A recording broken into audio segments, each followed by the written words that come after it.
basta ang pagsali sa mga orgs, may mga pagdadaanan ka pa. Worth it ba yun? Of course, lahat naman pinagdadaanan yun. It would build your character, test your determination, lahat naman dumadaan dun eh. And I think it's pretty much worth it. So, sige, sasali sigurado ako sa association, sa course ko. Tapos, sasali din ako sa provincial org.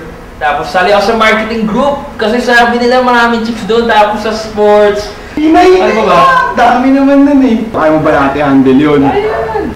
Well, kung sasali kayo ng isang org, dapat syempre isa babagay sa inyo. And then, secondly, you have to think about the future kung makakatulong ba talaga yan. I agree. Sa frat, sa soro. Fraternity? Sigurado ka? Pero hindi ako sasali sa frat. Bakit? Dahil takot ka. Hindi naman sa gano'n. Hindi kasi kami pwede sumali ng frat eh. Kaya nga, takot ka. Mahina. Hindi kami mahina. Mahina. Fraternity, pang lalaki. Babae kasi kami. Sa sorority pwede. Lalaki? Bakit? Hindi lang yung sasabi. Pwede yung fraternity. Nung pumasok ako ng college, negative kaagad yung impression ko sa fraternity. I was enrolled in a school na talagang masyadong magulo yung frat system doon.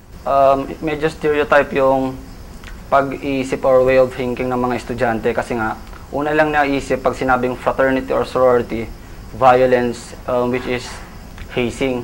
Barkadahan ng tingin ko lang noong araw. Hindi naman siya necessarily kailangan ng isang estudyante. Pero kung makakita ng yung isang estudyante ng isang organization that fits his or her yung personality, yung makakapag-broaden nung gusto niya, like kung gusto niya ng art, pwede siyang sa isang art club.